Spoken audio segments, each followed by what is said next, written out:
ವಿಧಾನಸೌಧಕ್ಕೆ ಮತ್ತೆ ವಾಪಸ್ ಬರೋದು ಭಗವಂತನ ಇಚ್ಛೆ ಮತ್ತು ಜನರ ಆಶೀರ್ವಾದದಿಂದ ನಾನು ಮತ್ತೆ ವಿಧಾನಸೌಧಕ್ಕೆ ಬಂದೇ ಬರ್ತೀನಿ ಅಂತ ಕೇಂದ್ರ ಸಚಿವ ಎಚ್.ಡಿ. ಕುಮಾರಸ್ವಾಮಿ ವಿಶ್ವಾಸ ವ್ಯಕ್ತಪಡಿಸಿದ್ದಾರೆ. ಇಂದು ವಿಧಾನಸೌಧದಲ್ಲಿ ಮಂಡ್ಯ ಜಿಲ್ಲೆಯಲ್ಲಿ ARAI ಕೇಂದ್ರದ ಜೊತೆಗೆ ಕೈಗಾರಿಕಾ ಹಬ್ ಸ್ಥಾಪನೆ ಮಾಡುವ ಕುರಿತು ಮಹತ್ವದ ಸಭೆ ನಡೆಯಿತು. ಸಭೆ ಬಳಿಕ ಮಾತನಾಡಿದ ಕುಮಾರಸ್ವಾಮಿ, ನಾವು ಮೈತ್ರಿ ಪಕ್ಷದ ಹೊಂದಾಣಿಕೆಯಲ್ಲಿ ಇದ್ದೇವೆ.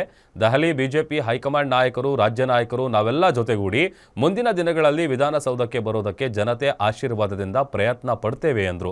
2028ರಲ್ಲಿ ರಾಜ್ಯದಲ್ಲಿ ಮೈತ್ರಿ ಸರ್ಕಾರ ಅಧಿಕಾರಕ್ಕೆ ಬರುತ್ತೆ ಹಾಗೂ ವಿಧಾನಸೌಧಕ್ಕೆ ಮತ್ತೆ ಬರುವ ಸಂದರ್ಭ ಸೃಷ್ಟಿಸುವ ಪ್ರಯತ್ನ ನಡೆಸ್ತೀವಿ ಎನ್ನುವ ಮೂಲಕ ಕುತೂಹಲವನ್ನ ಮೂಡಿಸಿದ್ದಾರೆ.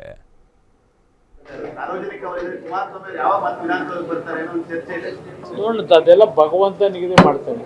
ಜನತೆ ಜೊತೆಗೆ ಜನತೆ ಆಶೀರ್ವಾದ ಜೊತೆಗೆ ಆ ಭಗವಂತ ಏನೇನು ನಮ್ಮ ಹಣೆಯಲ್ಲಿ ಬರೆದಿರ್ತಾನೆ ಅದರ ಪ್ರಕಾರ ನಾವು ಈ ಒಂದು ಕೆಲಸವನ್ನು ನಿರ್ವಹಣೆ ಮಾಡಬೇಕಾಗ್ತದೆ. ನೋಡೋಣ ಮುಂದಿನ ದಿನಗಳಲ್ಲಿ ಏನೇನು ಭಗವಂತನ ಇಚ್ಛೆ ಇದೆ ಅದ್ರ ಜೊತೆಗೆ ನಮ್ಮ ಮೈತ್ರಿ ಪಕ್ಷದ ಒಂದು ಹೊಂದಾಣಿಕೆ ಏನಿದೆ ಅಂತ ಇವತ್ತು ದೆಹಲಿಯ ಹಿರಿಯ ಹೈಕಮಾಂಡ್ ಏನಿದೆ, BJPಯ ಹಿರಿಯ ನಾಯಕರಿರ್ಬೋದು, ರಾಜ್ಯದ ನಾಯಕರುಗಳಿರ್ಬೋದು, ನಾವೆಲ್ಲ ಜೊತೆಗೂಡಿ ಮುಂದಿನ ದಿನಗಳಲ್ಲಿ ವಿಧಾನಸೌಧಕ್ಕೆ ಬರ್ತಕ್ಕಂಥದ್ದಕ್ಕೆ ಪ್ರಯತ್ನ ಪಡ್ತೀವಿ ಜನತೆ ಆಶೀರ್ವಾದ.